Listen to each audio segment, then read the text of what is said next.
여러분 반갑습니다. 오늘도 새벽 돌베개에 나오신 모든 성도님들을 주님의 이름으로 환영합니다. 오늘도 주님의 말씀인 신명기 말씀 묵상하면서 이 말씀으로 또 우리에게 주신 이 선물 같은 한 날을 잘 살아가는 우리 모두가 되기를 바랍니다. 오늘 우리에게 주시는 하나님의 말씀은 신명기 11장 1절부터 7절까지의 말씀과 12절의 말씀입니다. 그러므로 당신들은 주 당신들의 하나님을 사랑하며 그의 직임과 법도와 규례와 명령을 항상 지키십시오. 주 하나님의 위엄과 강한 손과 편팔을 기억해야 할 사람은 당신들의 자녀가 아니라 바로 당신들입니다. 당신들의 자녀들은 주 당신들의 하나님이 하신 일과 내리신 명령을 보지도 못하고 듣지도 못하였습니다. 당신들이 또 기억해야 할 것은 주님께서 이집트의 바로 왕과 그의 온 땅에 기적과 표징을 일으키신 것과 주님께서 당신들 뒤를 쫓아온 이집트의 군대와 군마와 병거를 홍해 바닷물로 휩쓸어 오늘에 이르기까지 흔적도 없이 멸하신 일과 또 당신들이 이곳에 이르기까지 광야에서 당신들에게 하신 일과 르우벤의 손자요 엘리압의 아들인 다단과 아비람에게 하신 일, 곧 땅이 입을 벌려 온 이스라엘 가운데서 그들과 그들의 집안과 장막과 제 발로 걸어다니는 모든 짐승을 함께 삼켜버리게 하신 일입니다. 당신들은 주님께서 하신 이 위대한 모든 일을 당신들 눈으로 보았습니다. 주 당신들의 하나님이 몸소 돌보시는 땅이고 주 당신들의 하나님의 눈길이 해마다 정초부터 섣달 금음날까지 늘 보살펴 주시는 땅입니다. 아멘. 오늘은 신명기 11장의 말씀을 갖고 열매는 땅이 아닌 하나님이 맺으십니다. 열매는 땅이 아닌 하나님이 맺으십니다 라고 하는 제목으로 함께 하나님 말씀을 나누도록 하겠습니다. 오늘 본문은 하나님께서 이스라엘 백성들에게 주시는 화와 또 복에 관련된 교훈의 말씀입니다. 짧게 화복 교훈 이렇게 이제 부르게 되는데 이것은 과거에 이스라엘에게 행하신 하나님의 일에 대한 기억을 당부하는 것으로 시작이 됩니다. 이스라엘이 누리게 될 화가 있고 또 그들이 누리게 될 복이 있는데 그 화와 복에 대한 교훈의 말씀의 그 가장 앞부분에 이스라엘 백성들에게 행하신 하나님의 일에 대한 그 기억을 해야 한다는 것을 당부하는 것이지요. 위엄과 강한 손과 표심팔로 이스라엘을 이집트 바로 왕의 손에서 구하시고 또 그 온 땅의 기적과 표징을 일으키신 것, 그것을 기억하라고 이야기를 합니다. 그리고 홍해 바닷물에 이집트의 군대와 군마와 병거들을 빠뜨리셔서 흔적도 없이 멸하신 일들을 기억해야 한다고 말을 합니다. 그리고 출애굽 이후 광야에서 하나님께서 행하신 그 모든 일들을 기억하라고 말하고 있어요. 그리고 이와 반대로 이런 모든 복에 관련된 이런 말씀, 구원해 주신 이 말씀과 반대로 하나님의 뜻에 정면으로 도전하여서 화를 입은 그러한 사람들을 기억하라고 또한 말을 합니다. 하나님의 뜻에 정면으로 도전하였던 엘리압의 아들인 다단과 아비람을 땅이 삼킴으로 심판받았던 그 일을 기억하라고 말씀하시고 있습니다. 이러한 과거에 대한 기억의 필요성을 언급하신 이후에 지금 현재 우리가, 그러니까 이스라엘 백성들이 선택해야 할 삶의 자세들을 말씀해 주시기 시작합니다.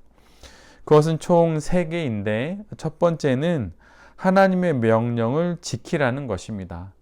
화에 대한 말씀과 또 복에 대한 말씀의 그 과거의 흔적들을 돌아보면서 첫 번째로 지금 우리가 여기서 해야 할 일이 있는데 그것은 바로 하나님의 명령을 지키라는 것입니다.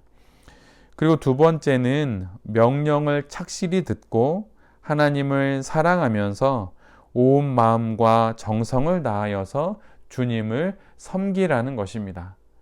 그리고 마지막 세 번째는 유혹을 받고 마음이 변하여서 다른 신들을 섬기거나 그 신들 앞에 엎드려서 절하지 말라는 그러한 말씀을 전해 주십니다.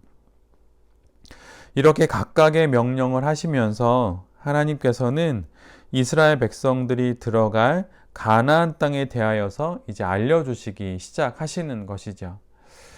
하나님께서 약속해 주시는 땅은 우리가 잘 알다시피 젖과 꿀이 흐르는 땅입니다. 그리고 이스라엘 백성들이 전에 살았던 그 이집트 땅과는 달리 산과 또한 골짜기가 많이 있어서 하늘에서 내리는 빗물로 밭에 물을 대고 농사를 할 수 있는 그런 땅이라고 알려주십니다. 그리고 그 땅은 12절의 말씀처럼 하나님께서 직접 몸소 돌보시는 땅이고 하나님의 눈길이 정초부터 섣달 금음날까지 늘 머물면서 보살펴 주시는 땅이라고 말하고 있어요. 그래서 철을 따라 비를 내려 주셔서 많은 농작물을 수확할 수 있게 해주시는 땅이 바로 가나안이라고 말씀해 주시는 것이죠. 그러나 비록 이스라엘 백성들이 차지한 땅이 물이 풍부하고 또한 농사를 짓기 위한 비옥한 토지라 할지라도 하나님을 섬기지 않으면 결국 그 땅은 아무런 소출도 내지 못할 것이라고 하는 그런 경고의 말씀도 주십니다. 그 이유는 무엇이냐면 그 열매를 맺게 하는 그 모든 일들이 땅에로부터 기인되거나 땅 때문이 아니라 하나님이 그 모든 일을 하시기 때문입니다. 그래서 주님께서 주신 그 기름진 땅에서도 순식간에 망할 수 있다고 하는 경고의 말씀을 오늘 하나님께서 신명기 11장에서 이스라엘 백성들에게 하고 있는 것이지요. 우리는 세상을 살아가면서 세상에서 성공하기 위해서는 스펙이 필요하고 또한 좋은 배경 등이 있어야 한다고 생각을 합니다. 그러나 하나님의 사람의 인생은, 성도의 인생은 그런 것으로 열매를 맺거나 결정되지 않습니다. 하나님의 사람, 하나님의 말씀을 나의 영혼의 밭에 심어서 살아가는 그 사람은 하나님께서 그 인생을 돌보십니다. 그리고 그 인생을 기름진 땅으로 만들어서 열매를 거두게 하시는 분은 바로 하나님이신 것이죠. 열매는 하나님이 맺게 하는 것이지 땅이 결정하는 것이 아닙니다. 그러기에 그리스도인인 우리가 해야 할 일은 단 한 가지이지요. 오직 여호와 하나님을 경외하는 것입니다. 오직 하나님만을 참신으로 믿고 하나님의 말씀을 듣고 하나님의 말씀을 지키며 하나님의 말씀을 실행하고 실천하는 것이 바로 우리 모두가 해야 할 일인 것입니다. 2024년 새해가 시작되었습니다. 또 새 결심, 또 새 마음으로 이렇게 시작한 지가 어느새 20여일이 지나가고 있지요. 한번 잠깐 지난 20여일을 돌아보며 나는 얼마나 하나님의 말씀에 순종하며 살았는지 한번 생각해 보기를 바랍니다. 결심을 하고 또 계획을 세우고 실천을 했는데 하루 이틀 또 한 주, 두 주 또 신년 새벽 기도회를 마치고 이렇게 한두 주 지나다 보니 또다시 그저 그러한 삶으로 돌아간 것은 아닌지 다시 살펴보기를 원합니다. 성경은 잘 읽고 있는지, 매일 말씀 묵상을 하면서 말씀을 삶에 적용하고 있는지, 매일 시간을 구분하여서 기도는 드리고 있는지, 또한 찬양은 잘 듣고 있고 또 예배는 영과 진리로 성실과 열심으로 잘 드렸는지 한번 돌아보시기를 바랍니다. 믿음의 선인들은 늘 언제나 하루를 돌아보면서 의식 성찰을 했습니다. 짧게는 한 10분 정도, 좀 더 여유 있게 하면 20분 정도 의식성찰을 하게 되는데, 그렇게 하루를 돌아보면서 어제의 나와 오늘의 나를 비교하고, 또한 오늘의 나와 다른 내일의 나를 꿈꾸면서 그렇게 하루를 돌아보는 것이지요. 그러면서 하나님의 뜻과 또 하나님의 그 말씀에 내가 얼마나 나의 삶을 잘 맞추며 살았는지를 한번 돌아보는 것입니다. 그러면서 내가 걸어가야 할 내 앞에 화해의 길과 또 복의 길 둘 중에 내가 지금 어느 쪽으로 걸어가고 있는지 자신을 잘 살펴보는 것이죠. 그것을 통해서 많은 믿음의 선인들이 그들의 인생에 많은 변화를 경험했던 것을 그들의 자서전을 읽어보면 알게 됩니다. 그리고 사실 제 개인적인 신앙의 여정에서도 매일 쓰게 되었던 영성일기가 저에게 참 많은 변화를 일으켰습니다. 매일 하루를 하나님 앞에서 돌아보면서 이렇게 하루에 있었던 일들을 기록하고 또 나를 점검하게 되는데, 그것이 저의 신앙의 변화에 큰 도움이 되었습니다. 물론 매일 기록하지는 못합니다. 또 하루를 건너뛰거나 또 2, 3일 건너뛸 때도 있지만 언제나 정신을 바짝 차리고 다시 영성일기를 쓰려고 하지요. 그런데 정말 감사한 것은 그렇게 영성일기를 쓰게 되면 내가 그냥 시간이 흘러가는 대로 그냥 아무렇게나 지냈던, 그래서 예전의 습관으로 돌아갔던 나의 모습을 확인하게 되면서 다시 하나님의 말씀과 또 신년의 여러 가지 계획에 내 자신을 다시 맞추면서 살아가려고 마음을 다시 다지게 됩니다.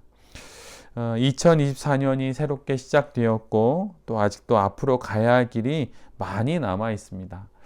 이 해의 마지막 날에 이르기까지 우리가 무엇을 하며 보내야 할까요? 그것은 다름 아닌 하나님을 더욱 날마다 가까이 하는 것입니다. 가장 먼저 말씀을 읽고, 가장 먼저 기도를 하고, 가장 먼저 예배를 드리면서 하나님께 가까이 나아갈 때, 그때 하나님께서 우리의 삶에 열매를 맺어 주시는 것이죠. 열매를 맺게 하는 것은 이 땅이 아니라 하나님이십니다. 그것을 기억하면서 다시 힘내어서 우리에게 주어진 이 하루를 하나님과 함께 더불어서 잘 살아가는 우리 모두가 될 수 있기를 간절히 기도드립니다. 아멘. 기도하겠습니다. 주님, 호기롭게 또한 기대에 부풀어 2024년 새해를 시작했는데 20여일이 지나니 다시 예전의 삶의 모습으로 돌아갑니다. 다시 정신을 바짝 차리겠습니다. 열매는 땅이 아닌 하나님이 맺으신다는 것을 기억하면서 다시 하나님께 열심을 내겠습니다. 이 해의 마지막까지 열매를 맺으시는 분이신 하나님을 더욱 가까이 함으로 풍성한 추수를 하는 이 한 해가 되게 하여 주시옵소서. 이 모든 말씀 예수 그리스도의 이름으로 기도드립니다. 아멘.